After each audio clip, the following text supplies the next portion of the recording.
एक फल वाला फल बेच रहा था और उसके पीछे एक बोर्ड पर लिखा हुआ था, यहाँ पर फल बेचे जाते हैं, ताज़े फल बेचे जाते हैं। तो उसी रास्ते से एक हस्बैंड वाइफ जा रहे थे, उनकी नज़र पड़ी इस बोर्ड पर। तो मैडम ने कहा, यहाँ ताज़े फल बेचे जाते हैं का क्या मतलब है? फल यहाँ नहीं बेचोगे तो कहाँ बेचोगे? यही तो फलों का मार्केट है। ये लाइन गलत है, इस लाइन को भैया हटा दीजिए।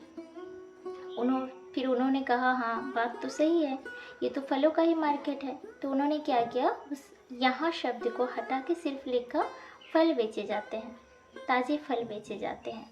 कुछ दिन बाद उसी रास्ते से और एक आदमी गुजर रहे थे, उनकी नज़र पड़ी उस बोर्ड पर। तो उन्होंने कहा, ताज़े फल का क्या मतलब है? ताज़े नहीं बेचोगे तो क्या सड़े फल बेचोगे? आदमी के मन में आया, बात तो सही है, मैं तो सड़े गले फल नहीं बेच रहा हूँ, ताज़े ही तो बेच रहा हूँ, ये लिखने की कोई आवश्यकता नहीं है। तो उसने ताज़े भी हटा दिया, सिर्फ लिखा फल बेचे जाते हैं। फिर दूसरे दिन और एक आदमी आया, उसकी नज़र पड़ी वहाँ पर। उन्होंने कहा कि ये क्या मतलब है, फल बेचे जाते हैं? फलों के दुकान में फल नहीं बेचोगे तो क्या खिलौने बेचोगे? फिर वो आदमी सोच में पड़ गया।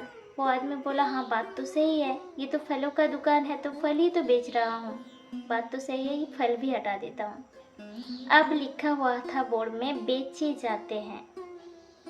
फिर उस रास्ते में से और एक बूढ़ा आदमी जा रहे थे, उनकी नज़र पड़ी उस बोर्ड पर। तो उन्होंने कहा, ये बेचे जाने का क्या मतलब है?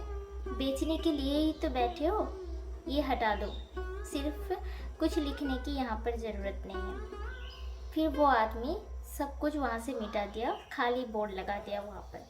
फिर कुछ दिन बाद उसी रास्ते से और एक आदमी जा रहे थे, उनकी नज़र पड़ी। तो उन्होंने कहा, ये खाली बोर्ड क्यों लगा के रखा है यहाँ? अब आप ही सोचिए, बहुत सारे लोगों के बहुत सारे विचार होते हैं।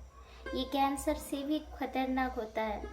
दूसरों की बात मतलब ज़्यादा, जब जितनी बात आप सबकी सुनोगे ना, आपका मन भी वैसा होता जाएगा। आप अपने मन की मानिए, मन में एक गांठ मार लीजिए कि किसी की नहीं सुननी, सिर्फ अपने मन की सुननी है, क्योंकि लोग कुछ करने नहीं देंगे।